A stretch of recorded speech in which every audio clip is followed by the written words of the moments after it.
bounds.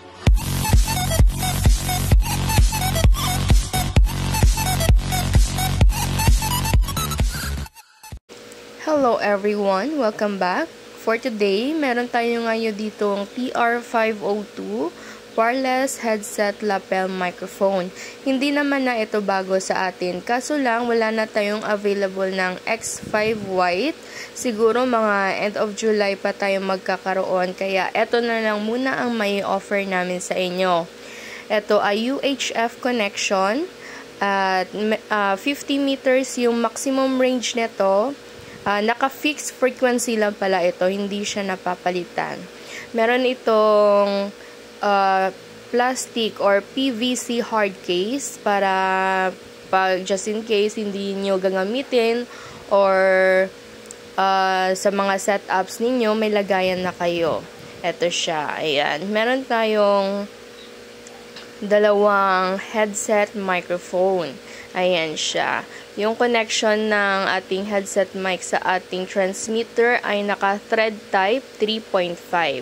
Ayan yung kanyang mic foam. Kulay white. Nakakabit na dyan mismo sa kanyang microphone. At ito naman ang transmitter.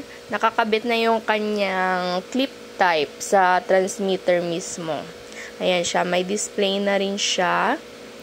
Tapos, plastic body ang ating transmitter. And dalawang peraso na siya. So, in total, meron kayong 4 na microphones, dalawang clip type, at dalawang headset. Pili lang kayo ng gagamitin niyo.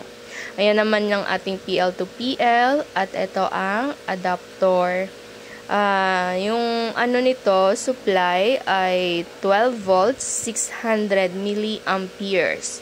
Ayan, yan yung power supply ng ating receiver. At ito ang receiver natin. Metal body.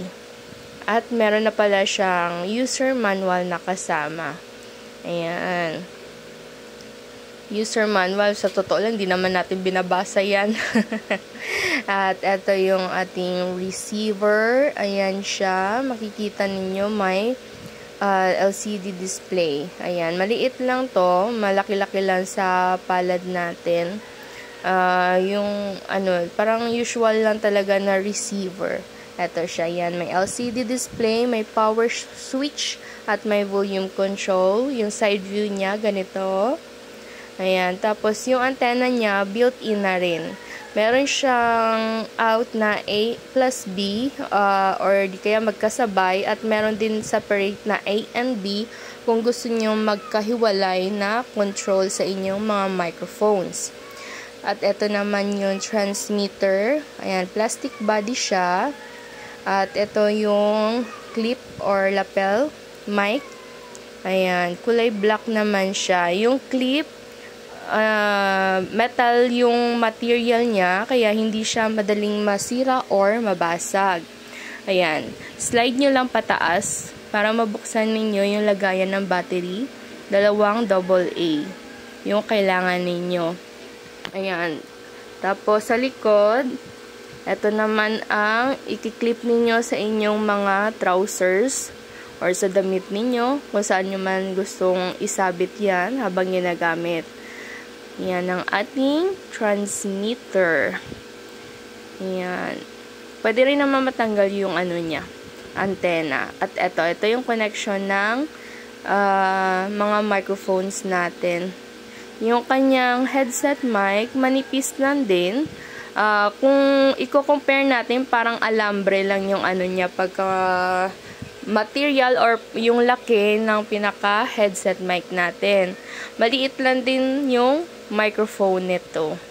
Ayan siya. Ayan. So, skin tone. Skin tone yung tawag namin sa ganitong kulay. Manipis lang talaga siya. Kaya hindi siya gaano sa gabal or mabigat just in case na ginagamit nyo man ito. Ayan. Again, ito ay UHF wireless connection, fixed frequency, 50 meters maximum range. For more inquiries, you can message our Facebook account or Facebook page. Thank you so much for watching. God bless.